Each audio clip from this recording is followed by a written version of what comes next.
वासुदेवाय नारायणं नमस्कृत्य नरं चैव नरोत्तमं देवीं सरस्वतीं व्यासं ततो जयमुदीरयेत् नष्टप्रायेषु अभद्रेषु नित्यं भागवत सेवया भगवति उत्तमश्लोके भक्तिर्भवति नैष्टिकी कृष्णे स्वधामोपगते धर्मज्ञानादिभिः सह कलौ नष्टदृशामेष पुराणार्को धुनोदितः.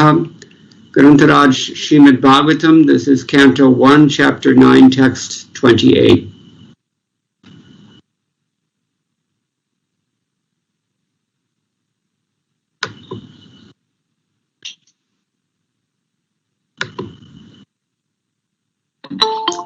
I can't hear you translating. Oh, sorry, Prabhu. Grantaraj Srimad Bhagavatam, Skandam 1, Adhyayam 9, Slogam 28. Okay, so Dharmartha Kama Mokshamscha Sahopayan Yathamune Nanakhyane Tihaseshu Varnayam Asa Tattvavit. You can just repeat the translation in the purport. Mataji, Tamil படிக்கிறீங்களா? படிக்கிறேன் பிரபுஜி. ஹரே கிருஷ்ணா. மொழிபெயர்ப்பு. பிறகு உண்மையை நன்கு அறிந்திருந்த அவர் இதிகாசத்திலிருந்து உதாரணங்களை எடுத்து கூறி வெவ்வேறு சமூக மற்றும் ஆன்மீக பிரிவுகளின் கடமைகளை விளக்கினார். பொருளுரை. புராணங்கள், மகாபாரதம் மற்றும் ராமாயணத்தை போன்ற வேத நூல்களில் குறிப்பிடப்பட்டுள்ள சம்பவங்கள் கடந்த காலத்தில் நிகழ்ந்த சரித்திர உண்மையாகும். அத்தகைய சரித்திர உண்மைகள் சாதாரண மனிதனுக்கு அறிவு ஊட்டுபவையாக இருந்ததால் அவை காலக்கிரமப்படி பிரிக்கப்படவில்லை. மேலும் அவை வெவ்வேறு கிரகங்களிலும் பிரபஞ்சங்களிலும் நிகழ்ந்தவையாகும். ஆகவே நம்முடைய எல்லைக்கு உட்பட்ட அறிவுப்படி அவை காலக்கிரமப்படி இல்லாததாக தோன்றினாலும் அத்தகைய சம்பவங்களின் நல்ல உபதேசங்களில் மட்டுமே நாம் அக்கறை கொண்டுள்ளோம். யுதிஷ்டிர மகாராஜனின் வெவ்வேறு கேள்விகளுக்கு பதில் கூறும் வகையில் பீஷ்மதேவர் அத்தகைய கதைகளை யுதிஷ்டிரருக்கு விளக்கினார். ஹரே கிருஷ்ணா. ज्ञानतिमिरान्धस्य ज्ञानञ्जनशलाकया चक्षुरुन्मिलितं येन तस्मै श्रीगुरवे नमः. श्रीचैतन्यमनोभीष्टं स्थापितं येन भूतले स्वयं रूपः कदा मह्यं ददाति स्वपदान्तिकम्. वन्देऽहं श्रीगुरोः श्रीयुतपरकमलं श्रीगुरुं वैष्णवांश्च श्रीरूपं साग्रजातं सहगण रघुनाथन्वितं तं सजीवम् साद्वैतं सावधूतं परिजनसहितं कृष्णचैतन्यदेवं श्रीराधाकृष्णपादान् सहगणललिता श्रीविशाखान्वितांश्च. हे कृष्णकरुणा सिन्धो दीनबन्धो जगत्पते गोपेश गोपिकाकान्त राधाकान्त नमोस्तुते. तप्तकाञ्चन गौराङ्गी राधे वृन्दावनेश्वरी वृषभानुसुते देवी प्रणमामि हरिप्रिये. नमो महावरण्याय कृष्ण प्रेम प्रदायते कृष्णाय कृष्ण चैतन्य नाम्ने गौरतुषे नमः. वाञ्छाकल्पतरुभ्यश्च कृपा सिन्धुभ्य एव च पतितानां पावनेभ्यो वैष्णवेभ्यो नमो नमः. जय श्री कृष्ण चैतन्य प्रभु नित्यानंद श्री अद्वैत गदाधर श्रीवास आदि गौर भक्त वृंद. हरे कृष्णा कृष्ण कृष्ण हरे हरे हरे राम राम राम हरे हरे. मद्गवीरिपि गोपाल स्वीकुर्यात् कृपया यदि तदैवासान् भयः पीत्वा हृष्येयुस्तत्प्रियाजनाः. धर्मार्थ काम मोक्षांश्च सहोपायान् यथा मुने नानाख्यानेतिहासेषु वर्णयाम आस tattvavid. Bhishma was a tattvavid, a knower of the truth, and here he has explained, he has described with reference to the various histories what is the situation with dharmartha kama moksha etc. பீஷ்மர் தத்துவத்தை அறிந்தவர் என்பதால் அவர் தத்துவவித் என்று அழைக்கப்பட்டார். இந்த குறிப்பிட்ட ஸ்லோகத்தில் தர்மம், அர்த்தம், காமம், மோட்சம் ஆகிய தர்மத்தின் கொள்கைகளை பல்வேறு இதிகாசங்கள், புராணங்கள், சாஸ்திரங்களின் மூலம் அறிந்திருந்து அதை விளக்குகிறார். On the face of it, this seems to be a fairly straightforward verse and maybe not even a very important verse. Srila Prabhupada has given a very short purport, but nonetheless some very important points have been made here. இந்த ஸ்லோகத்தை மட்டுமே பார்த்தோம்னா ரொம்ப நேரடியா இருக்கிற மாதிரி இருக்கு, அதுல பேச வேண்டியதற்கு அதிகமாக இல்லை என்று தோணலாம். அதுவும் ஸ்ரீல பிரபுபாதருடைய பொருளையும் ரொம்ப சுருக்கமாக இருப்பதாக தோன்றலாம். இருப்பினும் இவற்றில் இந்த ஸ்லோகத்துல பல விஷயங்களை பத்தி நம்ம ஆராய முடியும். So after seeing what few commentaries there are here by Sridhar Swami and Vishwanath Chakravarti Thakur especially, then we can focus on Srila Prabhupada's purport. நம்ம இப்ப முதல்ல ஸ்ரீல ஆச்சாரியர்கள் ஸ்ரீ விஸ்வநாத் சக்கரவர்த்தி டாக்கூர், ஸ்ரீதர சுவாமி போன்ற ஆச்சாரியர்கள் கொடுத்திருக்கிற ஒரு சில வர்ணனைகளை பார்த்து அதன் வியாக்கியானங்களை பார்த்துவிட்டு அதன் பின்னர் ஸ்ரீல பிரபுபாதர் பொருளை என்ன சொல்கிறார் என்பதை பார்ப்போம். Jiva Goswami has not commented, and other acharyas more or less just repeat the same things that we have here from Sridhar Swami and Vishwanath Chakravarti. ஜீவ கோஸ்வாமியோ இந்த பொருளுக்கு இந்த ஸ்லோகத்திற்கு விளக்கம் அளிக்கவில்லை. மற்ற ஆச்சாரியர்கள் ஸ்ரீதர சுவாமியும் விஸ்வநாத சக்கரவர்த்தி டாக்கரும் என்ன கூறினாரோ அதே கருத்துக்களை தான் வலியுறுத்தியுள்ளனர். So Sridhara says, dharmadimscha yathadhikaram pratiniyatopaya sahitam. He has described whatever histories are there in the various narratives. So Sridhara சுவாமி இந்த தர்ம அந்த வார்த்தைக்கு முதல் தர்மார்த்த அந்த வார்த்தைக்கு அவர் தர்மத்தின் அடிப்படையில தான் இங்க விளக்குறார். யதா யதாவத் நானாக்யானேஷு யே இதிஹாசஸ்தேஷு யதா சந்தி ததா வர்ணயாம் ஆசேதி. So the point here he makes is that yatha here means as it actually is, yathavat. முதல்ல மேலும் என்ன சொல்றாருன்னா யதா அப்படின்னா இங்கு கூறியுள்ளபடி அப்படின்னு அர்த்தம். And Bhishma described the various dharmas and so on according to qualifications, adhikaram, yathadhikaram. அதாவது என்ன அர்த்தம்னா யதா அப்படிங்கிற வார்த்தை யதா அதிகாரம், அதாவது எந்தெந்த அளவுக்கு அதிகாரம் இருக்கோ அந்தந்த அளவுக்கு பீஷ்ம தேவர் தர்மம், அர்த்தம், காமம், மோட்சம் இவற்றை விளக்கியுள்ளார் என்று சொல்றார். Pratiniyatopaya sahitam, along with the means of actually fulfilling those various dharmas that are specific to each individual.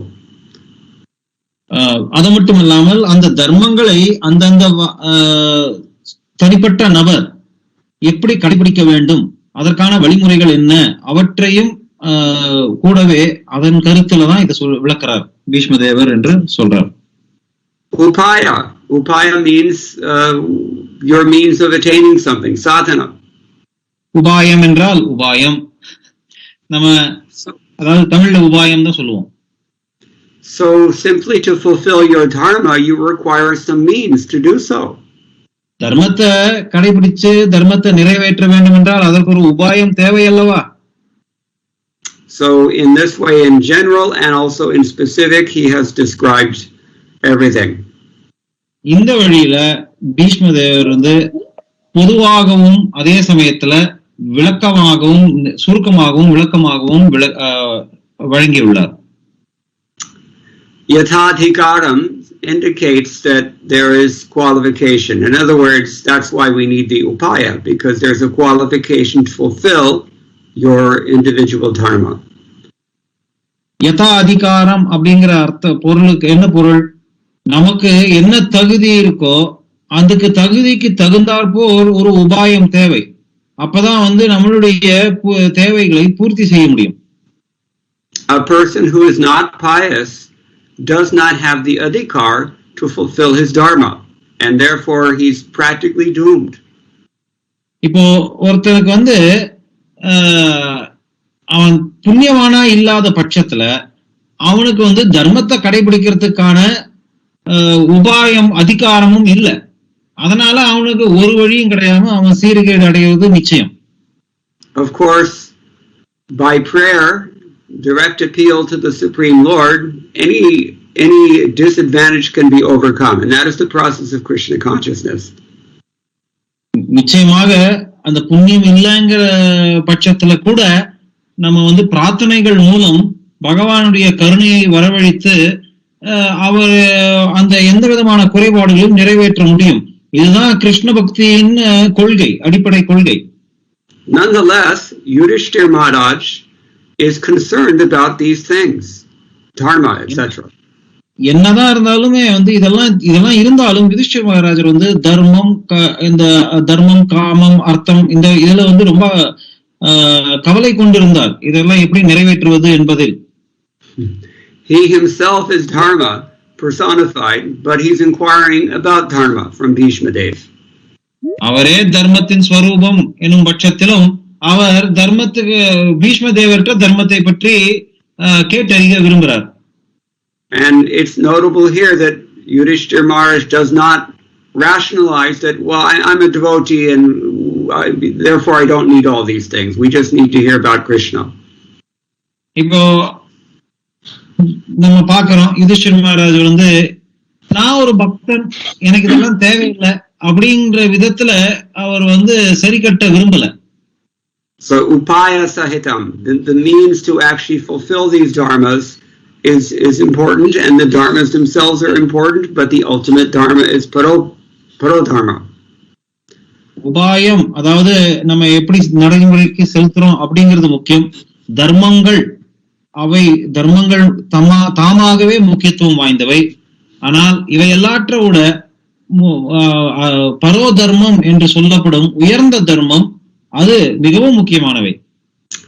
Life isn't so simple. வாழ்க்கை அவ்வளவு சுலபமானதா? And therefore we have to consider everything in its particular context. அதனால அந்த சூழ்நிலைக்கு தகுந்தாற் போல் எல்லா விஷயங்களையும் நம்ம கருத்தில் கொள்வது அவசியமாகும். In the context of being a conditioned soul, it is important for us to dismantle the false notions that we have about ourselves. நம்ம கட்டுண்ட ஆத்மா அப்படிங்கிற முக்கியமான கருத்தை மனதில் வைத்துக் கொண்டு பார்க்கும் பொழுது நாம கிட்ட இருக்கக்கூடிய பலவிதமான அகங்காரமும் தவறான அபிப்பிராயங்களையும் வெளியில நிராகரிப்பது மிகவும் முக்கியமானது. And we also have to defuse the vasanas within our hearts that leave us liable to falling prey to not only sense gratification but even sinful life. அதையும் தாண்டி நம்ம பல ஜென்மங்களாக சேர்த்து வச்சிருக்கோம் மனசுக்குள்ள வாசனைகள்னா கெட்ட பழக்கங்கள், நம்மள அறியாமலே அது இருக்கக்கூடிய அதை எல்லாத்தையும் கரைச்சு அந்த மாதிரியான பலவிதமான பாவகரமான செயல்கள் செய்ததன் விளைவுனால இந்த வாசனைகளையும் நம்ம நிராகரிக்க வேண்டும். And therefore all these things are important, and that's why they're in the Srimad Bhagavatam. இவை அனைத்தையும் வெல்ல வேண்டும், இந்த குறைபாடுகள் அனைத்தையும் வெல்ல வேண்டும் என்றால் நம்ம இந்த ஸ்ரீமத் பாகவதத்துல அதனாலதான் நமக்காக தான் இந்த ஸ்ரீமத் பாகவதத்துல இந்த கொள்கைகள் கொடுக்கப்பட்டுள்ளன. In the beginning, we remember Srimad Bhagavatam has swept out all the cheating religion, Kaitava Dharma. ஆரம்பத்துல இரண்டாவது ஸ்லோகத்திலே ஸ்ரீமத் பாகவதத்துல பார்த்தோம். அதாவது பொய் தர்மங்கள், அதாவது கைத்தப தர்மம், பொய் தர்மங்கள் அனைத்தையும் ஸ்ரீமத் பாகவதம் நிராகரிக்கிறது என்று பார்த்தோம். And yet here we find that this discussion is repeatedly brought up throughout the Srimad Bhagavatam, many places. ஆனா மாறாக நம்ம பார்க்கிறோம், எல்லா இடங்களிலும் பார்க்கிறோம் ஸ்ரீமத் பாகவதத்துல தொடர்ந்து இந்த மாதிரியான தர்மங்களை பற்றியே மீண்டும் மீண்டும் வலியுறுத்தப்பட்டு கூறப்பட்டுள்ளதாக இருக்கிறது. So that means it's important. அப்படின்னா இது ரொம்ப முக்கியமானதும் என்று பொருள் கொள்ள வேண்டும். Moreover, it means pratiniyata upaya sahitam yathadhikaram dharmadi means that each of us has a specific dharma to fulfill in life, and that dharma will help us to become Krishna conscious. இதுல இருந்து என்ன புரிஞ்சுக்கிறோம் அப்படின்னா, நம்ம ஒவ்வொருத்தருக்கும் ஒரு குறிப்பிட்ட தர்மத்தை நிறைவேற்ற வேண்டும் என்ற கடமை உண்டு. அந்த ஒவ்வொரு கடமையை நம்ம நிறைவேற்றுவதன் மூலமே வாழ்க்கையின் குறிக்கோளையும் நிறைவேற்ற முடியும் என்பதே பொருள். Especially those of us who have committed sinful activities in the past. It is very injurious to the awakening of Krishna consciousness, and it has to be eradicated. குறிப்பா இந்த கிருஷ்ண பக்தி உணர்வை வளர்த்துக் கொள்வதற்கு பிரதிகூலமாக இருக்கக்கூடிய நம்ம பல ஜென்மங்களாக செய்த பாவ செயல்கள், அவற்றை அதன் விளைவுகளை நீக்குவது மிகவும் இன்றியமையாதது. Then Krishna consciousness becomes very smooth, very easy, unobstructed. இவ்வாறு இந்த இடையூறுகள், பாவ விளைவுகள் இவற்றை நம்ம கழித்து விட்டோம் என்றால் கிருஷ்ண பக்தியை வளர்த்துக் கொள்வது ரொம்ப எளிமையாக இருக்கும். அதுல எந்த இடையூறும் இருக்காது. Now, Vishwanath Chakravarti Thakur also gives further comments, very illuminating comments on this verse.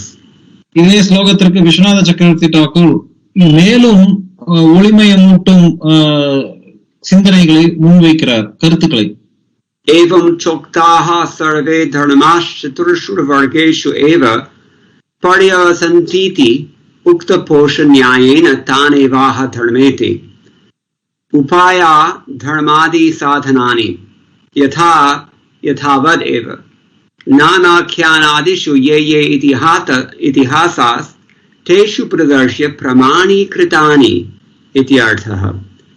That means all the dharmas prescribed can be ultimately placed in 4 categories: artha, dharma, kama, moksha. அதாவது தர்மம், அனைத்து தர்மங்களும் 4 வகைகளில் அடங்கும்: தர்மம், அர்த்தம், காமம், மோக்ஷம். And he mentions these categories in order to strengthen what he's already said. அவர் ஏற்கனவே சொன்னதை வலியுறுத்துவதன் பொருட்டு இந்த 4 வகைகளை மேலும் விளக்குகிறார். What he's already said is dana dharman, raja dharman, moksha dharman vibhagashaha, stri dharman, bhagavad dharman, samasa vyasa yogataha. You can translate the previous verse. Mataji, இந்த முன்னாடி ஸ்லோகம் 27 நம்ம அதனுடைய மொழிபெயர்ப்பு படிக்கிறீங்களா?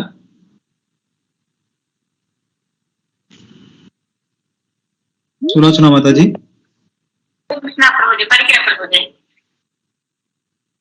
பிறகு அவர் தான தர்மங்கள், அரசர்களின் நீதி வழுவாத செயல்கள் மற்றும் மோட்சத்தை அளிக்கும் செயல்கள் ஆகியவற்றை தனித்தனியாக விளக்கினார்.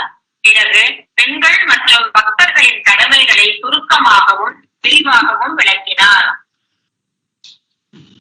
Now here Vishwanath Chakravarti Thakur also explicitly says upaya dharmadi sadhanani.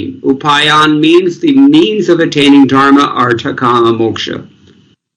இங்க குறிப்பா விஸ்வநாத சக்கரவர்த்தி டாக்கூர் என்ன சொல்றாருன்னா, தர்மா, அர்த்த, காமம், மோக்ஷம் அதற்கான உபாயம் என்ன அப்படிங்கறத விளக்குறார்.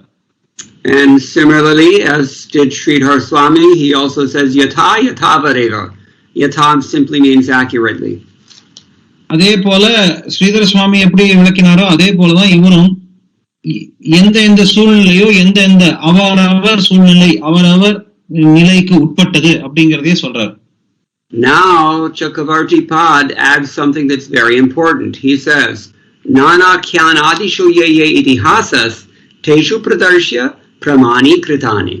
That means that he is proving what he has said by showing instances in the histories. ஆனா இங்க சக்கரவர்த்தி பாதர் இன்னும் கொஞ்சம் அதிகம் முக்கியமான விஷயத்தை சேர்க்கிறார். அவர் இதுவரைக்கும் என்ன சொல்ல போறாரோ என்ன சொல்றாரோ அதை இதிகாசம் வரலாறு அடிப்படையில அதை நிரூபிக்க போறார். So we've been hearing about the importance actually of dharma, artha, kama, moksha. இதுவரைக்கும் நம்ம தர்மம், அர்த்தம், காமம், மோட்சம் அவற்றின் முக்கியத்துவத்தை பற்றி கேட்டுக்கொண்டிருந்தோம். Now Vishwanath Chakravarti Thakur is suggesting the importance of history as well, itihasa.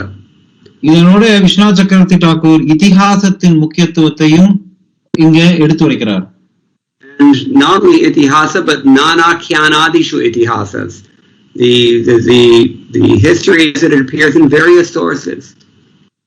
வெறும் இத்தியாசம்னு சொல்றது இல்ல, பலவிதமான இத்திஹாசங்கள், பலவிதமான மூலக்கூறுகள் இருந்து வரும் இத்திஹாசங்களை அவர் முக்கியத்துவம் கொடுக்கிறார்.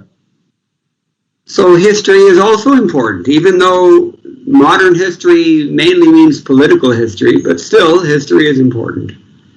அதனால வரலாறு, இத்திஹாசம் என்பது ரொம்ப முக்கியமானது. நவீன இத்திஹாசம், நவீன வரலாறு பிரச்சனைக்கு உட்பட்டதாக இருந்தா கூட வரலாறு என்பது முக்கியம். They have a nice saying in English language: those who do not learn the lessons of history are doomed to repeat history. அதாவது தமிழ்ல இருக்கணுமா பழமொழி?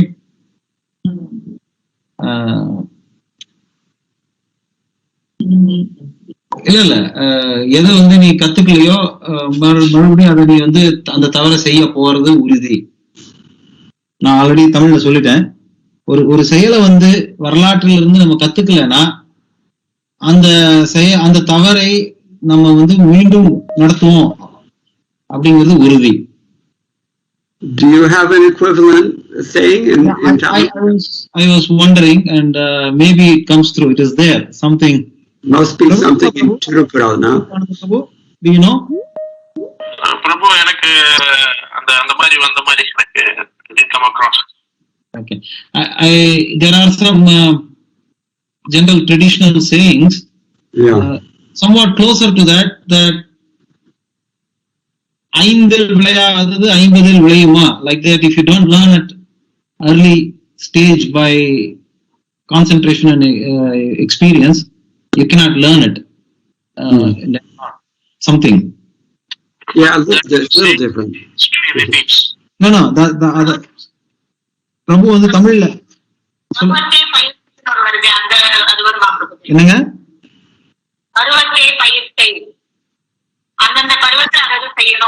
இல்ல பிரபு என்ன சொல்றாருன்னா, இது நம்ம ஏதாவது ஒரு இத்தியாசத்தை படிச்சு அந்த இத்தியாசத்தை படிக்காம விட்டுட்டோம்னா நம்ம இத்தியாசத்துல என்ன தவறு நடந்ததோ அதே தவிர நம்ம நிச்சயம் செய்வோம். Anyway, it's not that important, but the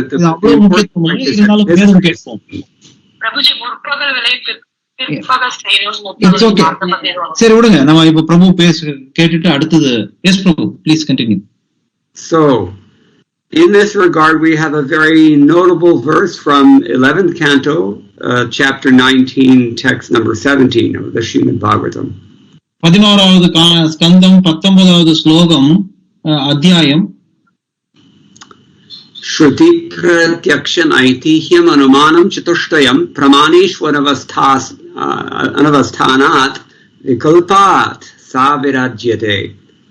And that means that there are 4 types of evidence: Vedic knowledge, direct experience, traditional wisdom, and logical induction. Which verse you said? 11, 19, 17. Yes. அதாவது இந்த ஸ்லோகத்துல 11வது 4 வகையாக பிரமாணங்கள், அதாவது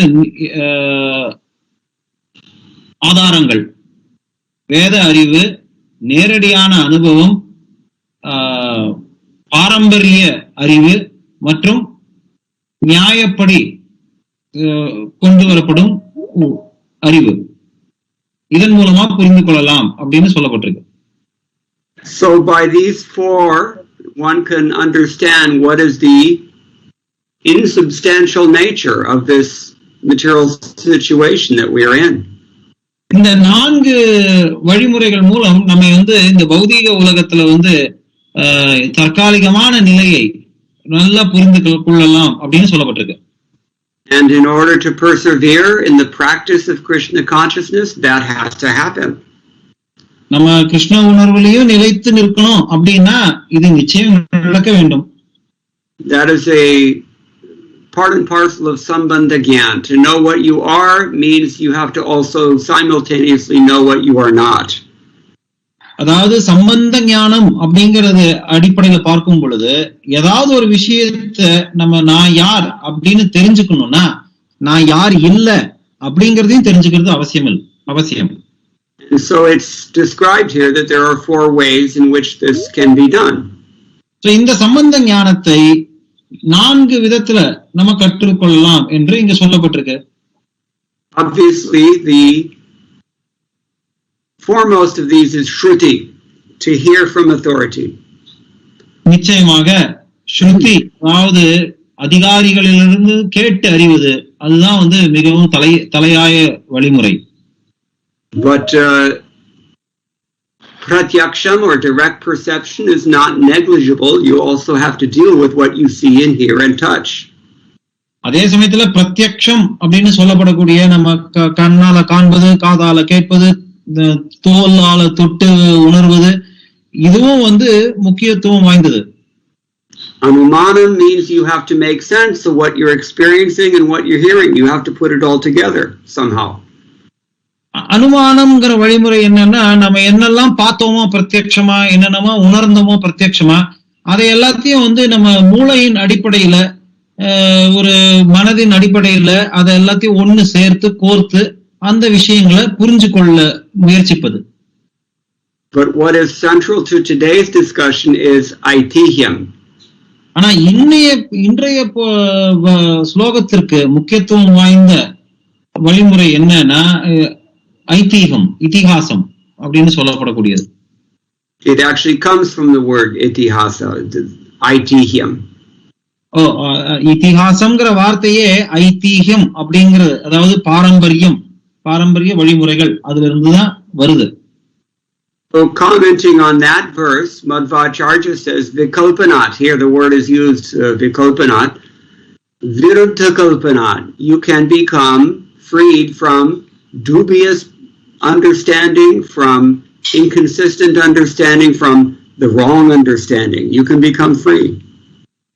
அதாவது இங்க இதுக்கு மத்வாச்சாரியார் என்ன விளக்கம் சொல்றாருன்னா, இந்த வழிமுறைகள் மூலம் நம்ம சந்தேகம் இருக்கக்கூடிய புரிந்துணர்வுகளோ இல்ல தவறான புரிந்துணர்வுகளோ இவற்றிலிருந்து நம்ம விடுதலை பெறலாம் அப்படின்னு சொல்றாரு. What do we do when we have a problem understanding something? பொதுவா நமக்கு ஒரு பிரச்சனை இருக்குன்னு வச்சுக்கோங்க, நம்ம என்ன செய்வோம்? Sometimes even among devotees, not sometimes, very often among devotees, there are controversies, disagreements. அதாவது பக்தர்கள் மத்தியில கூட மாற்று கருத்துக்களும் தவறான புரிந்துணர்வுகளும் பல சர்ச்சைகளும் இருக்கிறது. Sometimes it appears that there are contradictions, and sometimes there really are contradictions in what the Shastra says. சில சமயங்கள்ல முரண்பாடுகள் இருப்பது போன்று தோன்றுகிறது. உண்மையில் சில சமயங்களில் சாஸ்திரங்கள் என்ன கூறுகின்றதோ அதில் முரண்பாடுகளும் உள்ளன. We know that Shabda Pramana is the most authoritative to hear from authoritative assertion. மேலிருந்து கீழ் இறங்கி வரும் சப்த பிரமாணம் தான் மிக அதிகாரப்பூர்வமானது என்று நம்ம அறிவோம். And that Shabda Pramana, or here it's called Shruti Praman, that comes in 3 forms. ஸ்ருதி பிரமாணம் இல்ல சப்த பிரமாணம்ங்கிறதும் 3 விதங்களில் நமக்கு பெறப்படுகிறது. Those 3 forms are Shastra, Sadhu, Guru. The scripture, the parampara of acharyas, and the spiritual master. இந்த சப்த பிரமாணம், அதாவது ஸ்ருதிகள் பிரமாணம் எப்படி வருது நமக்கு? சாஸ்திரம் என்ற ஒரு அடிப்படை, சாது அதாவது பரம்பரை, குரு பரம்பரை, இந்த மாதிரி பரம்பரை ஆச்சாரியர்கள் வர வழி. 3வதாக குருவிடமிருந்து கேட்கப்படுவது. But these things are exactly what devotees may sometimes disagree about. மேல பார்த்தா சில சமயங்கள்ல பக்தர்கள் இதே கருத்துல மாற்று கருத்தும் கொண்டுள்ளார்கள். Therefore, the 4th pramana is given here, aitihyam, reference to precedent, we can say. அதனாலதான் இந்த மாதிரியான சர்ச்சைகள் குழப்பங்கள் ஏற்பட்டால் அதுக்காக தான் ஐதீகம், அதாவது முன்னோர்கள் செய்த வழிமுறைகளை என்ன அப்படின்னு பார்ப்பது. Just like in the court, if there's a legal case, they can argue on the basis of previous cases that have been settled in a particular way. நீதிமன்றங்கள்ல வழக்குகள் விவாதம் செய்யப்படும் பொழுது முந்தைய வழக்குகள் எப்படி அதே மாதிரி அதனுடைய சம்பந்தம் என்ன அதன் அடிப்படையில கூட தற்போதைய வழக்கு வந்து வாதம் செய்யப்படும். So that's called legal precedent, and it has the weight of authority. அதுக்கு பேரு தான் வந்து சட்டப்பூர்வமான முன் உதாரணம் என்று சொல்லப்படுறது. அதுக்கு ஒரு மதிப்புண்டு. If there's a case that has been decided and has interpreted the law in a particular way, you have to accept that interpretation. அதாவது இந்த இதே மாதிரி ஒரு வழக்குல ஒரு சட்டத்தை வந்து ஒரு விதமாக விளக்கப்பட்டிருந்தா அந்த விளக்கத்தை நம்ம ஏற்றுக்கொண்டே ஆக வேண்டும், ஏனெனில் அது ஏற்கனவே தீர்மானம் செய்யப்பட்ட விளக்கம். This is the practice in the legal profession even in 2021. This is honor. இன்றைய காலத்துல கூட சட்ட திட்டங்கள்ல இதுதான் வந்து சரியான வழிமுறை. So when Krishna says, for example, in Bhagavad Gita, evam parampara praptam, this is what he means. அதேதான் வந்து கிருஷ்ணர் வந்து ஏவம் பரம்பரா பிராப்தம்னு பகவத்கீதையில சொல்றாருன்னா அதனுடைய அடிப்படையான கருத்து அர்த்தமே இதுதான். Or when he says in chapter 3, purvaihi purvakritam param, when you should act in the way that your predecessors have acted, this is what he means. மூன்றாவது அத்தியாயத்துல பூர்வைஹி பூர்வ கிருத்தம் அப்படின்னு சொல்லப்படுறச்சே அதனுடைய பொருளும் இதேதான். நம்முடைய நாம் செய்ய வேண்டும். We may all have logical disagreements, perceptual disagreements, scriptural disagreements, but about what our predecessors have done, there is no disagreement. நம்ம வந்து நம்ம கண்ணால காண்பதும் ஏற்றுக்கொள்ளாமல் இருக்கலாம், ஸ்ருதிகள் மூலம் காதால கேட்பதையும் ஏற்றுக்கொள்ளாமல் இருக்கலாம், மற்றும் பல விதத்துல நம்ம வந்து எதையாவது ஏற்றுக்கொள்ளாமல் இருக்கலாம். ஆனால் முன்னோர்கள் என்ன செய்தார்களோ அதுல வந்து நம்ம மாற்று கருத்து வைப்பதற்கான வாய்ப்பே இல்லை.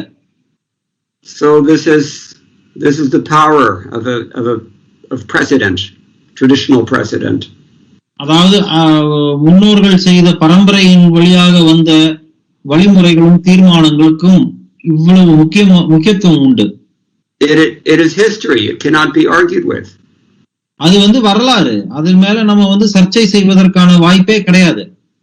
Of course, now sometimes it's said that we live in the post-truth age. ஒரு சிலர்கள் சொல்றாங்க இப்ப வந்து நவீன காலத்துல வந்து I really don't know how to translate post-truth age. Yeah. English is good for such expressions. ஆங்கிலத்துல பல விதமான இது இருக்கு, நம்ம அத வந்து தமிழ்ல சொல்றது கொஞ்சம் கஷ்டம். Yeah, you have to figure it out, Prabhu. I don't know Tamil, so. What does that mean actually? Post-truth age. It means that we live in a day and age when truth is no longer even considered. நம்ம இருக்கக்கூடிய காலகட்டம் எப்படிப்பட்டதுன்னா உண்மை என்பது ஒரு பொருட்டே இல்லாத, மதிக்கப்படாத, உண்மை வாய்மைக்கே மதிப்பில்லாத காலகட்டத்துல நம்ம வாழ்ந்துகிட்டு இருக்கோம். It's assumed that no one is speaking the truth anymore. Nothing is true. இப்ப வந்து எல்லாமே என்ன நம்ம புரிஞ்சுக்கலாம்னா எதுவுமே வாய்மை கிடையாது, எதுவுமே உண்மை கிடையாது, யாருமே வாய்மை கடைபிடிப்பதில்லை என்பதுதான் உண்மை. And therefore we find even among scholars what we call historical revision, changing history, giving a new spin. அதனால்தான் நம்ம பாக்குறோம் கற்றறிந்த நபர்கள் மத்தியில கூட இன்னைக்கு வரலாற்றை போய் மாற்றிக்கொண்டிருக்கிறார்கள், வரலாற்றுக்கும் வந்து மாற்றங்கள் துணிக்கின்றார்கள். அதில் I should emphasize though only that this is a new thing. This is not more than 20 or 30 years old, this tendency. சமீப 20-30 வருடங்களுக்காக தான் இந்த மாதிரி நடந்துகிட்டு வருதுங்கிறத நான் முக்கியத்துவம், இது வந்து முன்னாடி நடக்க கிடையாது, இப்பதான் வந்து ஆரம்பிச்சிருக்காங்க இந்த மாதிரி. Within this particular millennium that we live in, people have dismissed with truth. இந்த வந்து பெரும்பாலும் வாய்மையை வந்து முற்றிலுமாக நிராகரித்து விட்டிருக்கிறார்கள் என்று தெரிய வருகிறது. In the 1970s, no serious scholar would even attempt to tweak history the way they do now. 1970 நான் பார்த்திருக்கேன், எந்த ஒரு கற்றறிந்த நபரும் அறிஞரும் வரலாற்றுல போய் இடைச்சேறுகளை சேர்க்கிறதுக்கு துணிய மாட்டார். And even if someone was so shameless, he would be rejected by the scholarly community. அப்படியே மானம் கெட்டும் வெக்கம் கெட்ட நம்ம கற்ற அறிஞர்கள் இருந்தார்கள்னா அந்த மாதிரியான அறிஞர்களை வந்து சமுதாயம் அன்னைக்கு நிராகரித்தது. But now, since it's understood everyone is a liar, people get away with this. இன்னைக்கு எல்லாருக்கும் தெரியும் எல்லாரும் போய் போன சூட்டு கூறுபவர்கள் என்று, அதனால இன்னைக்கு யாரும் அதை கண்டு கொள்வதில்லை, அவர்களும் வந்து தப்பித்துக் கொள்கிறார்கள். Still, if we make an objective observation of the examples that we find throughout our Shastras, especially Ramayana, Mahabharata, and Itihasas, we can see there's a particular social example, how to follow dharma, for example. Ramayanam, Mahabharatam போன்ற இதிகாசங்கள், புராணங்கள் வந்து அதுல வர்ணிக்கப்பட்டிருக்கிற சூழ்நிலைகளும் கதை சம்பவங்களையும் நம்ம வந்து ஒரு குறிப்பிட்ட குறிக்கோளை அடிப்படையாக வைத்து சாஸ்திரத்தின் அடிப்படையில நம்ம அதை புரிஞ்சுக்க முயன்றோம்னா நம்ம பார்க்கும் உடனே தெரிய வரும் அவர்கள் செய்தது, அதுல இருந்தக்கூடியது ஒவ்வொரு சூழ்நிலையும் ஒரு குறிப்பிட்ட குறிக்கோளை அறிவை புகுத்துவதற்காகவே இடம் பெற்றிருக்குன்னு தெரிய வருது. Here in today's verse, Vishwanath Chakravarti Thakur has said, Nana Kyanadishu. Yea, whatever the history is there is found in many different kinds of itihasas, many different kinds of narrations. That's consistent. இன்னைக்கு விஸ்வநாத் சக்கரவர்த்தி தாக்கூருடைய வியாக்கியானத்துல பாக்குறோம். இங்க இந்த பாகவதத்துல கூறப்பட்டிருக்கிற ஒவ்வொரு சம்பவமும் பல்வேறு இதிகாசங்களிலும் விளக்கப்பட்டுள்ளன. So there is கோர்த்து காட்டுகிறார். So there is a consistent history that we can refer to. இதன் வழிமுறை என்ன? ஒரு வரலாறுல சொல்லப்பட்டிருந்தா மற்றொரு வரலாறுகளும் இதை குறிப்பிடுகின்றன என்பதை நம்ம போய் பார்க்கும் பொழுது அதற்கும் இதற்கும் சரிகட்டி நம்மளால பார்க்க முடிகிறது சரிசமமாக. Therefore, Vishwanath Chakravarti Thakur says, Teshu pradarshya pramani kritani. He proves his point by referring to that history. அதனால விஸ்வநாத் சக்கரவர்த்தி டாக்கூர் என்ன சொல்றாருன்னா, அந்த தேஷு பிரதர்ஷ்ய பிரமாணி கிருத்தானி, அதாவது அதனுடைய அர்த்தம் என்னன்னா, ஒவ்வொரு சாஸ்திரங்கள்ல இருந்து நம்ம பார்க்கும் பொழுது அதன் அடிப்படையில நம்ம வந்து எல்லாத்தையும் கோர்த்து பார்க்கும் பொழுது நமக்கு பிரமாணம் கிடைக்கிறது. So that's a very salient point that is brought up by Vishwanath Chakravarti Thakur. Viswanath சக்கரவர்த்தி டாக்கூர் இந்த வழிமுறைய, அறிவை உணரும் வழிமுறைய ரொம்ப அருமையா கொண்டு வருகிறார். Now in Srila Prabhupada's purport he brings up several important points. நம்ம ஸ்ரீல பிரபுபாதருடைய இந்த பொருளுரையை பார்த்தோம்னா பலவிதமான முக்கியமான கருத்துக்களை கொண்டு வருகிறார். First of all, Srila Prabhupada implicitly defines what is this itihasa. இதிகாசம் என்றால் உள்ளர்த்தம் என்ன அப்படிங்கறத தெளிவா விளக்குறார். He particularly names the Puranas, Mahabharata and Ramayana. புராணம், மகாபாரதம் மற்றும் ராமாயணம் என்பதை சொல்றார். These are valuable resources of itihas, historical precedent, aitiham. இவையே இதிகாசம், அதாவது ஐதீகத்தின் அடிப்படையில் வரும் பிரமாணங்கள் என்பதை விளக்குறார். And another point that Srila Prabhupada makes is that although this is history, for sure it's history, but it is not chronological history. ஆனா ஒரு முக்கியமான கருத்தை முன்வைக்கிறார் ஸ்ரீல பிரபுபாதர். இது வந்து வரலாறு தான், ஆனா இந்த வரலாறு வந்து கால, அதாவது ஒரு வரிசைப்படுத்தப்பட்ட கால சூழ்நிலையில இருக்காதுன்னு சொல்றார். Here in the second sentence, Srila Prabhupada mentions, such historical facts being instructed for ordinary men were assorted without chronological reference. இங்க இரண்டாவது வரி இந்த பொருளுரையில இந்த மாதிரியான வரலாறு குறிப்புகள் ஒரு சாதாரண மனிதருக்கு கோட்பாடுகளை கொடுப்பதாக இருந்தால் அடிப்படையில் கோர்க்கப்படவில்லை என்பதை அவர் சொல்றார்.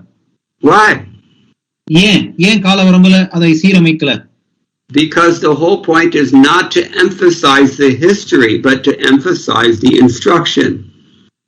அதுல என்ன அர்த்தம்னா, வரலாறு என்கிற காலகட்டத்தை முக்கியத்துவம் கொடுப்பதற்கு பதிலாக அந்த வரலாற்றின் கோட்பாடுகள் மீது முக்கியத்துவத்தை கொடுப்பதற்காக இவ்வாறு அமைக்கப்பட்டிருக்கு.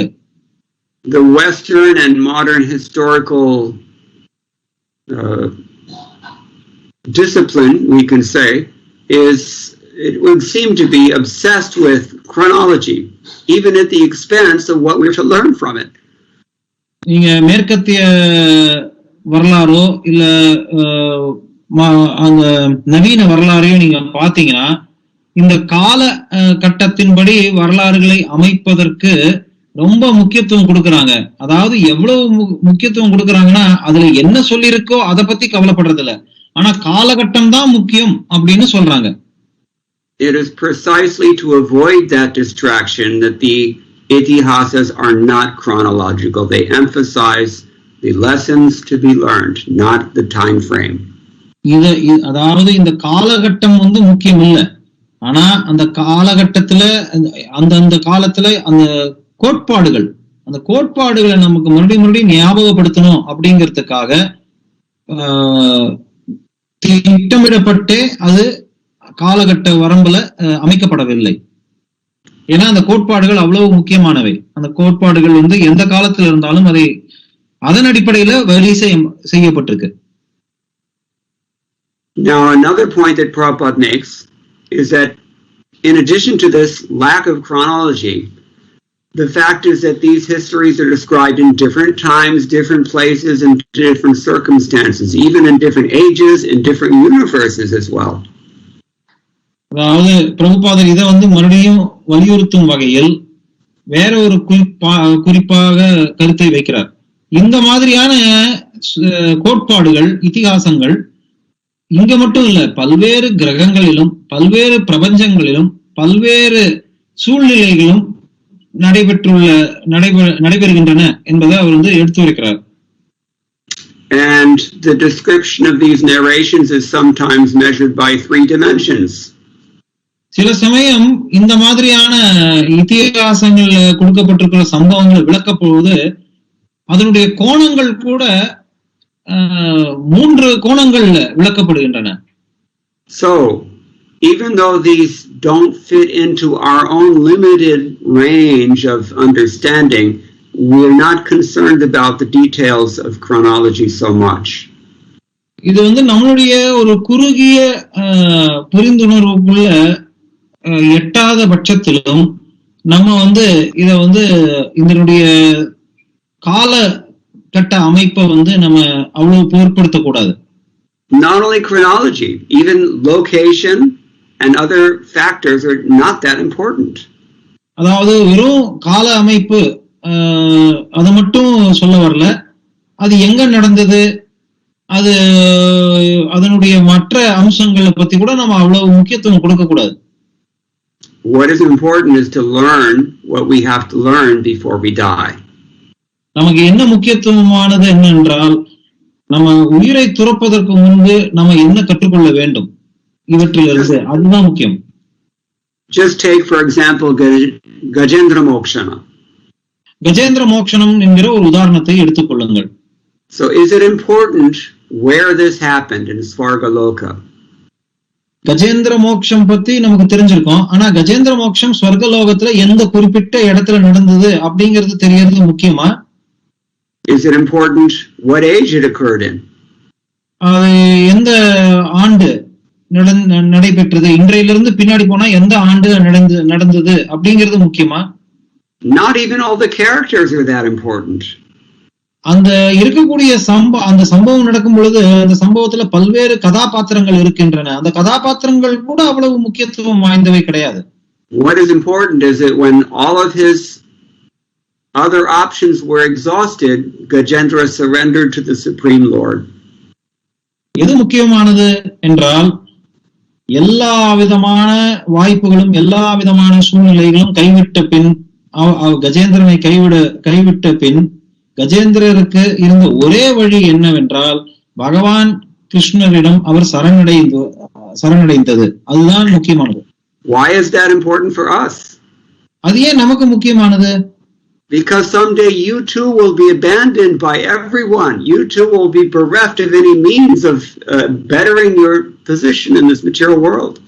ஏன்னா கஜேந்திரனுக்கு நடந்த மாதிரியே நம்ம ஒவ்வொருத்தருக்கும் எல்லாம் நம்மளை விட்டு கைவிட்டு போயிடும். எல்லாரும் நம்மளை துறந்து விடுவார்கள். அதாவது நம்ம எதெல்லாம் முக்கியம் நினைக்கிறோமோ அது எல்லாமே நம்மளை கைவிட்டுடும். அந்த மாதிரி சூழ்நிலை எல்லாம் போய் இழந்து வெற்றிடமாக நம்மளும் இருப்போம் வெறும் கையோட. It is guaranteed that you will be in such a helpless condition as Gajendra was in eventually. இறுதியாக கஜேந்திரர் எப்படி தவித்தாரோ அதே மாதிரியான சூழ்நிலை நமக்கும் வரும் என்பது உத்தரவாதம் உண்டு, நிச்சயம் நடக்கும். It means at the time of death. It is only a matter of time. அதாவது என்ன அர்த்தம்? அது மரணம் பெறும் தருவாய். அது காலப்போக்கில் நடக்கதான் போகுது. So learn from his example. Do what he did. Take shelter of the Lord and call out his holy name. அப்ப நம்ம என்ன கத்துக்க போறோம் கஜேந்திர மோட்சத்திலிருந்து? கஜேந்திரன் என்ன செஞ்சார்? பகவானிடம் சரணடைந்தார், அவருடைய தாமரை திருவடிகளில் தஞ்சம் புகுந்தார். அதை நம்ம இப்பவே செய்வோம். அதைத்தான் நம்ம இப்போ கற்றுக்கொள்ள வேண்டும். குறிப்பாக புனித நாமத்தை உச்சாடனம் செய்து. So without being distracted by our obsession with chronology and by our limited conceptions of what life is in this world, we should simply hear these narrations. அதாவது நம்ம வெறும் எந்த இடத்துல இத்தியாசத்தை படிக்கும் பொழுது அதுல இருக்கக்கூடிய இடங்களோ, அதுல இருக்கக்கூடிய காலகட்டங்களோ, அதுல இருக்கக்கூடிய மற்ற சூழ்நிலைகளோ அதுல நம்ம கவனம் அதிகமாக செலுத்தாமல் அதில் கொடுக்கப்பட்டுள்ள கருத்துக்களையும் கோட்பாடுகளையும் அதன் மீது கவனம் செலுத்துவது அவசியம். Are you suffering? நீங்க எல்லாம் தவிச்சுக்கிட்டு இருக்கீங்களா? ஏதாவது உங்களுக்கு ஏதாவது துயரங்கள் வருகிறதா? Maharaj Yudhishthira was suffering. Yudhishthira Maharaj நிச்சயமாக துயரத்தில் ஆழ்ந்திருந்தார். He was disconsolable. He was not able to. அவரை யாருக்குமே ஆறுதலே அவருக்கு சொல்ல முடியாத சூழ்நிலையில அவர் இருந்தார்.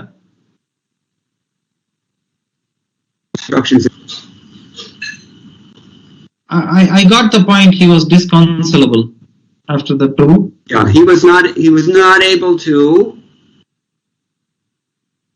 Yes, unable to come to terms with the reality of the slaughter that had been effected at his behest at Kurukshetra.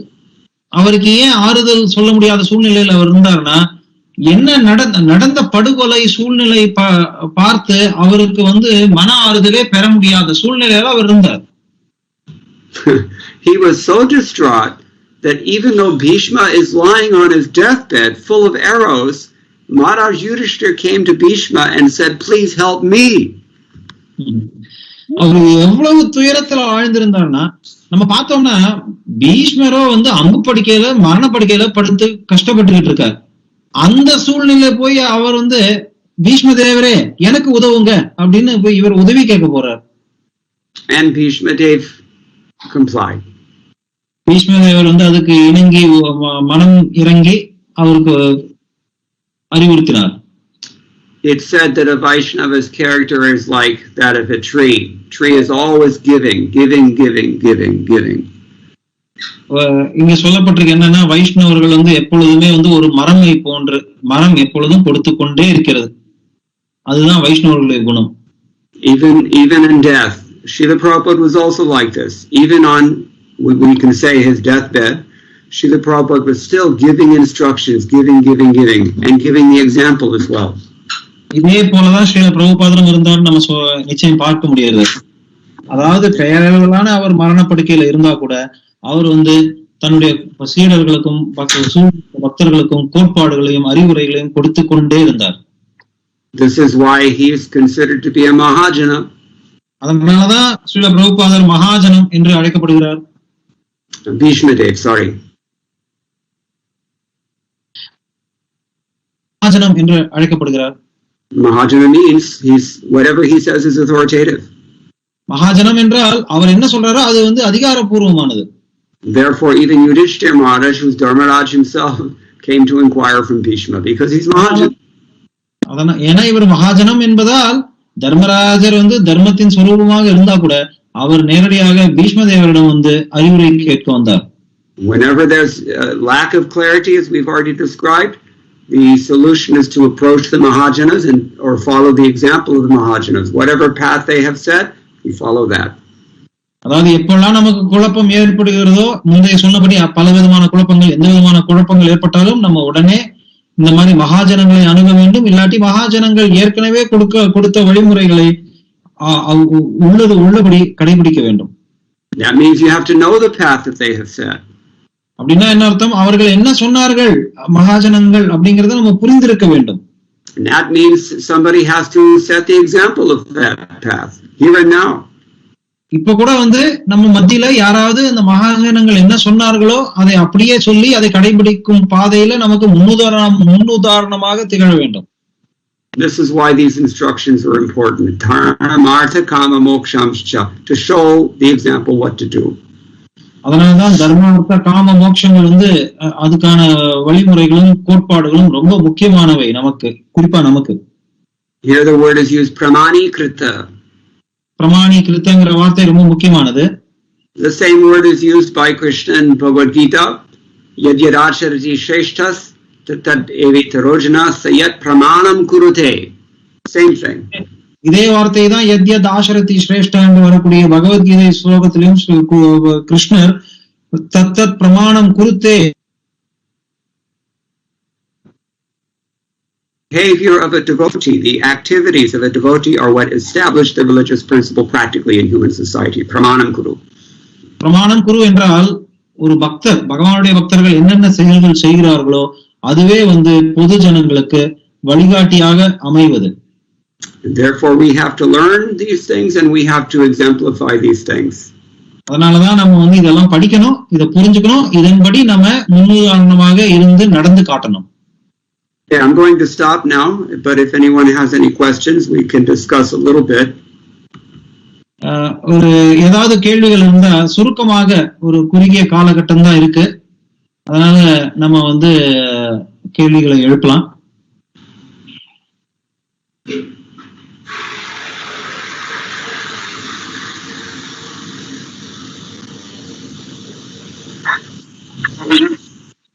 வைகுண்டானந்த Prabhu, S.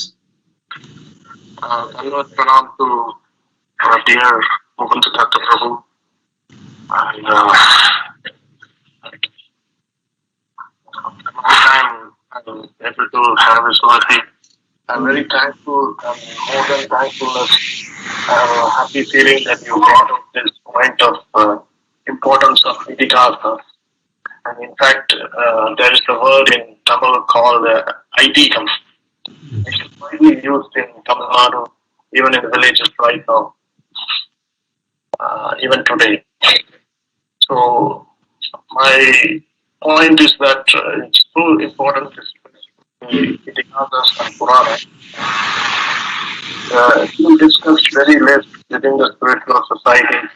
More of philosophical points are discussed than the Puranas and the Itikasas.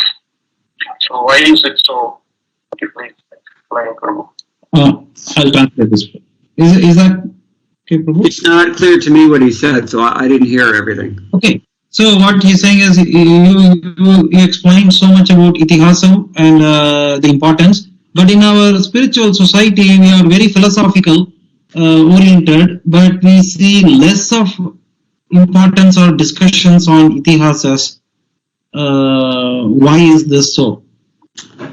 I think, why don't you translate the question first?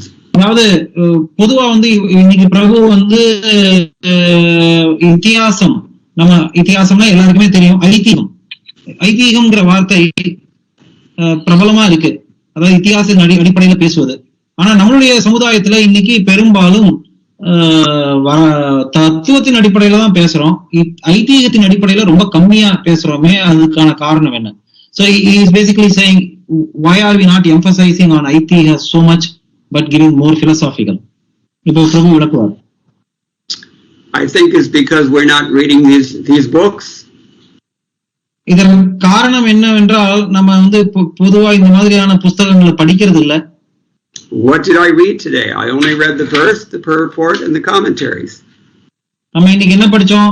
ஒரு ஸ்லோகத்தை படிச்சோம், அதனுடைய பொருள் படிச்சோம், அதனுடைய பொருளுரை படிச்சோம், அதனுடைய வியாக்கியானங்கள் படிச்சோம். And other verses from Bhagavatam that are relevant to this particular topic. இந்த நம்ம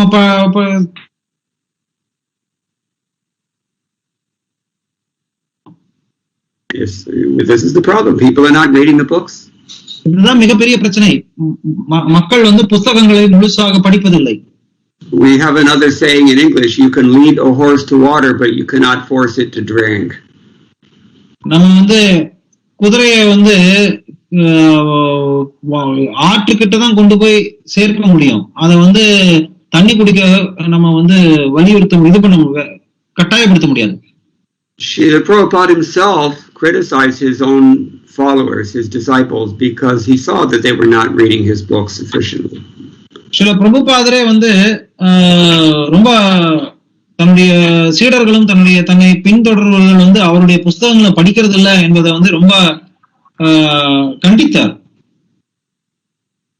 The kinds of doubts and challenges and questions that arise nowadays, especially, they can only arise among those who are not reading Srila Prabhupada's books. The questions do not arise in those who read Srila Prabhupada's books. சில பிரபுபாத புஸ்தகங்களை படிக்கிறவங்க மத்தியில வந்து இந்த மாதிரி கேள்விகள் வரதில்லை. ஆனா படிக்காதவங்க தான் வந்து இன்னைக்கு பல விதமான கேள்விகள் வந்து அவங்க சந்தேகங்கள் அவங்களுக்கு எழுகின்றது. But you cannot force someone to open the book and read it. What to do? நம்ம என்ன கட்டாயப்படுத்த முடியுமா ஒருத்தரை வந்து புஸ்தகத்தை படிங்கன்னு? Okay, any other questions? Any other question? Yeah, that's a question. Okay, Mataji, please go ahead. Hare Krishna, Mr. Srila Prabhupada. You spoke about, the predominance of Shruti. Hold on a second, Mataji, because I'm managing two lines. Indra Mataji, அடுத்த கேள்வி நீங்க கேட்கலாம். கொஞ்சம் இருங்க. Yes. So, Prabhuji, you spoke about the importance of Shruti, but there are the other three processes as well. Are these sequential or more like circumstantial? When do we apply these? ஸ்ருதி வேதங்கள் சூழ்நிலைகளை பத்தி ஸ்ருதிகளை பற்றி பேசும்பொழுது இதுல விளக்கப்பட்டுள்ள கோட்பாடுகளும் சூழ்நிலைகளும் சூழ்நிலைக்கு தகுந்தாற் போல செயல்படணுமா, அதை எப்படி தீர்மானம் செய்வது? They are neither sequential nor circumstantial, they are hierarchical. ஸ்ருதிகளை பொறுத்தவரை அது வந்து கால வரைம்பு அடிப்படையிலேயோ இல்ல சூழ்நிலையின் அடிப்படையிலேயோ கிடையாது. அவற்றை வந்து அதிகாரத்தின் அடிப்படையில அவை அமைக்கப்பட்டுள்ளன. You to open up Srila Prabhupada's book and read it, you have to use pratyaksha. நீங்க உதாரணத்துக்கு ஸ்ரீல பிரபுபாதரை வந்து புஸ்தகத்தை படிக்கணும்னா என்ன பண்ணணும்? பிரத்யட்சமா நம்ம வந்து பிரிச்சு படிக்கணும். And we've already described you have to process what you're hearing and reason through it as well. That's called anuman. அடுத்தது அதை நம்ம படிக்கிறோம், அதுல இருக்கக்கூடிய கருத்துக்களை வந்து மனசுல செலுத்தி அதை புரிஞ்சுக்கணும், அதுதான் அனுமானம். So you cannot avoid using all of them all at once. It's natural. இவை அனைத்தையும் பிரத்யட்சம், அனுமானம், இந்த சப்த பிரமாணம், இது எல்லாத்தையும் வந்து ஒருங்கிணைந்து நம்ம செயல்படுத்தணும். அதை வந்து தவிர்க்க முடியாது. But that doesn't discount the fact that Shruti is the best authority, followed by Anuman and Pratyaksha. ஆனா ஸ்ருதி வேதங்கள்ல சப்த பிரமாணம் தான் மிக உயர்ந்தது, அதன் பின் அனுமானம், அதன் பின் பிரத்யக்ஷம் என்பது வந்து அதை நம்ம மறுக்க முடியாது. They're all important, but the conception is that Shruti is the primary evidence. இவை மூன்றும் முக்கியமானது, ஆனா பிரதானமான ஆதாரம்னா ஸ்ருதி தான். Because Shruti alone can resolve questions that remain within anumanam or pratyaksham. பிரத்யக்ஷத்தில் இருக்கக்கூடிய சந்தேகங்களோ அனுமானத்தின் அடிப்படையில் எழும் சந்தேகங்களோ ஸ்ருதி தான் விளக்கி ஸ்ருதி மட்டுமே தீர்மானம் தெரிவிக்க முடியும். And as we hear in the Vedanta Sutra of Vyasadeva, Shastra Yonidvat. Therefore the Shruti is the, as Prabhupada also said, books are the basis. பிரபுபாதர் புத்தகங்களே அடிப்படை அப்படின்னு சொன்னார். அது எங்கிருந்து வருது? வேதவியாசர் சாஸ்திர யோனித்வாத் அப்படின்னு சொல்லியிருக்கார். அதுல இருந்துதான் அந்த சாஸ்திரமே மூலம் அப்படின்னு வருது. Okay.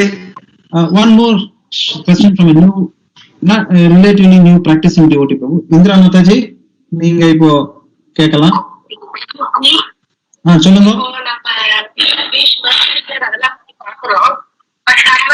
உலக வாழ்க்கையில இப்ப நடக்கிறத பார்த்து நம்ம பார்க்கறது எல்லாமே எப்படி நடக்குது அப்படின்னா, நல்லா படிக்கிற பிள்ளை பின்னாடி நல்லா இருக்குதா அப்படின்னா இல்ல, நல்லா படிக்காத பையன் தெரியல. அப்புறம் நம்ம இயற்கையா பாக்குற எல்லா விஷயங்களுமே நல்லா செய்யறவங்களுக்கும் நல்லா செய்யாதவங்களும் நல்லா இருக்க மாதிரி நம்ம பாக்குறோம். எல்லா விஷயங்களுமே நிறைய. அப்ப இப்படி பாக்குற விஷயங்கள் இப்ப இருக்கும்போது நம்ம புக்க படிச்சு அதுக்கு தகுந்த மாறி அது எந்த அளவுக்கு சாத்தியம் இல்லை. Okay, Hare Krishna. So Prabhu, some of us in this group are relatively new also. So we have a mix of groups. So this question is coming from Mataji Indra from Madurai, and she's been practicing chanting. She just got Bhagavatam first canto and Bhagavad Gita and so her question is, ஒரு நிமிஷம் Mataji, இதை mute பண்ணிக்கோங்க.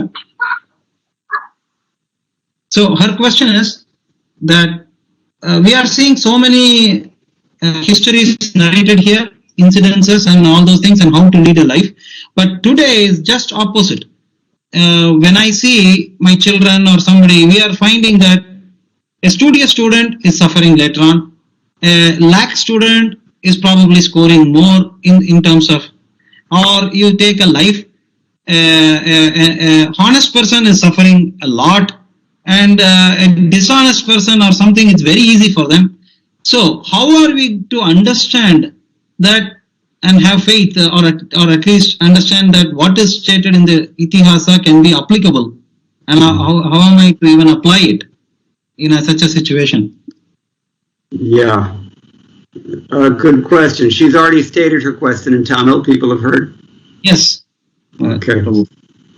So we've heard from Srila Prabhupada today also that we have to move beyond our limited range of understanding. Limited range of understanding is the key phrase here. பிரபு என்ன சொல்றாருன்னா, நம்ம முதல்ல ஒண்ணு புரிஞ்சுக்கணும். நம்மளுடைய புரிந்துணர்வே ரொம்ப ஒரு வரம்புக்கு உட்பட்டது. ரொம்ப ரொம்ப கம்மியா ஒரு வரம்பு இருக்கு. அதை சுத்தி ஒரு விளைவு, ஒரு வேலி இருக்கு. அந்த வேலிக்குள்ளதான் நம்மளுடைய புரிந்துணர்வே இருக்கு அப்படிங்கறத நம்ம புரிஞ்சுக்கணும் அப்படின்னு ஸ்ரீல பிரபுபாதர் இந்த பொருளுரையில விளக்கமா சொல்றாரு, தெளிவா ஆணித்தனமாக. We make all kinds of assumptions about how things are going on that are not necessarily accurate. நம்ம பலவிதமான யூகங்கள் செஞ்சு வச்சிருக்கோம். அந்த வேலியான ஒரு வேலிக்குள்ள வாழ்றோம். புரிந்துணர்வு, அந்த புரிந்துணர்வுல பலவிதமான யூகங்கள் இருக்கு. அது உண்மை அல்ல என்பது நமக்கு தெரியாது. That's one point. Now, having said that, there's another point that's important to consider.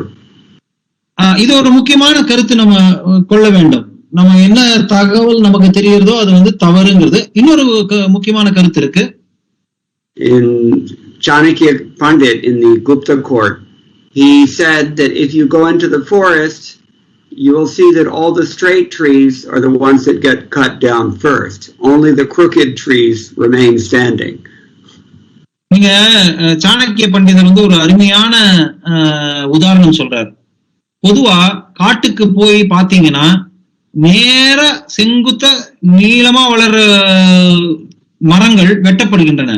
ஆனா எதெல்லாம் வந்து குறுக்க குறுக்க நெளிஞ்சு வளர்ந்திருக்கோ அது வந்து வெட்டப்படாமல் அப்படியே இருக்கு.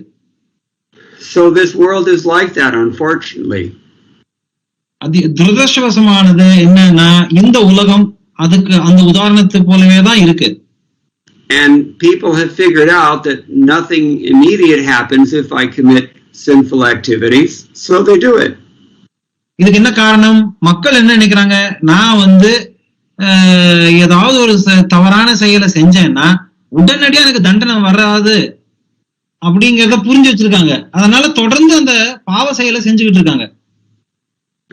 Likewise, people reason that nothing happens evidently when I commit pious activities, so why bother? மாறாக நான் வந்து புண்ணியம் செய்யறேன், ஒண்ணுமே நடக்கிறது இல்ல, அதனால என்னத்துக்கு புண்ணியம் செய்யணும் அப்படின்னு மாறி இருக்காங்க. This is the scientific approach which unduly emphasizes the importance of pratyaksha pramana. பிரத்யட்சமா கண்ணுல காண்பதுதான் உண்மை அப்படிங்கிறதுக்கு இதுதான் வந்து விஞ்ஞான பூர்வமான விளக்கம். இப்படிதான் இருக்கும். பிரத்யட்சமா நான் பார்க்கணும்னு நினைச்சா இந்த மாதிரியான அணுகுமுறை தான் இருக்கு இன்னைக்கு சூழ்நிலையில. We can't just look at this empirically though. That's the problem. இதுல முக்கியம் என்னன்னா நம்ம வந்து கண்ணுல காண்பதுதான் உண்மைன்னு நம்ப கூடாது. அதுதான் பிரச்சனை. Someone once asked Srila Prabhupada, you know, America is supposed to be such a sinful place, but everybody has enough and, you know, things are going on nicely. This is 50 years ago. It's not like that now. சில பிரபுபாதர் கிட்ட இதே கேள்விதான் ஒருத்தர் கேட்டார் 50 வருஷத்துக்கு முன்னாடி.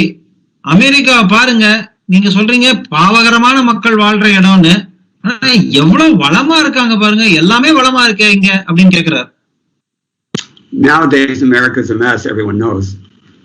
ஆனா இன்னைக்கு போனோம்னா அமெரிக்கா வந்து 50 வருஷம் கழிச்சு ரொம்ப எல்லாருக்குமே தெரியும் ரொம்ப சூழ்நிலை, மோசமான சூழ்நிலை அங்க இருக்குன்னு. On the other hand, this devotee was asking Srila Prabhupada, you look at India, people are so pious and yet, you know, nothing works, nothing's on time, you can't get anything, you can't even buy milk.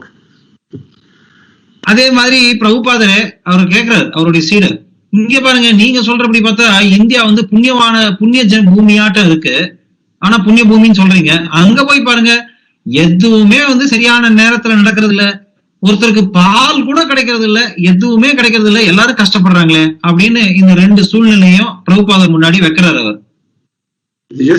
Just to get by, just to get enough money is a constant struggle. உண்மையில நம்ம வாழ்க்கைக்கு ஒரு போதுமான அளவுக்கு பணம் கிடைக்கிறதே கஷ்டம், அதுவே ஒரு போராட்டமா இருக்கு இல்லையா? They even have a word for it in Hindi, jugaad. You have to somehow hustle. அதாவது போராட்டம் அப்படின்னு ஹிந்தியில ஒரு வார்த்தை இருக்கு, அது வந்து நம்ம தமிழ்ல வந்து அன்றாட போராட்டம் தான். So the obvious question is what goes? You know, the so-called impious place, people are happy, and the so-called pious place, people are suffering. So what is the deal here? So இங்க என்ன நடக்கிறது? ஒரு பக்கம் பார்த்தா பாவம் செய்யறவன் வந்து சந்தோஷமா இருக்கான், புண்ணியம் செய்யறவன் தவிக்கிறான். அப்ப என்னதான் நடக்குது இங்க அப்படின்னு பாப்போமா? Srila Prabhupada answered in 2 words. Srila பிரபுபாதர் 2 வார்த்தையில இந்த சூழ்நிலைக்கு, அதாவது உங்க கேள்விதான் வந்து ஸ்ரீ பிரபுபாதருடைய சீடர் பிரபுபாதர் கிட்ட கேட்டிருக்காரு. அது நம்ம முகுந்தத்த பிரபு அதை இன்னைக்கு பிரபுபாதருடைய என்ன பதில் சொன்னார்னு சொல்றாரு. சோ பிரபுபாதர் 2 வார்த்தைகள்ல பதில் அளித்தார். Just wait. பொறுமையாக இரு. You wait for your piety will come. You wait for your sinful reactions, they will come. பிரபுபாதருடைய பொருள் என்ன சொல்றாருன்னா, நீ பொறுமையா இரு, நீ என்ன புண்ணியங்கள் செஞ்சையோ அந்த புண்ணியங்களுக்கான நற்பயன் கட்டாயம் உனக்கு விளைவு வரும். நீ என்னென்ன பாவம் செஞ்சையோ அதனாலேயே பாவ விளைவுகளும் உனக்கு கட்டாயம் வரும், அதுக்காகவும் பொறுமையாக இரு அப்படிங்கிறார். Now, this is within the realm of dharma, artha, kama, moksha, material realm. இதாவது பௌதீக சூழ்நிலையில பார்க்கும் பொழுது இது தர்ம, அர்த்த, காம, மோட்சம் அந்த பௌதீக சூழ்நிலைக்கு பௌதீக தர்மத்துக்கு உட்பட்டது.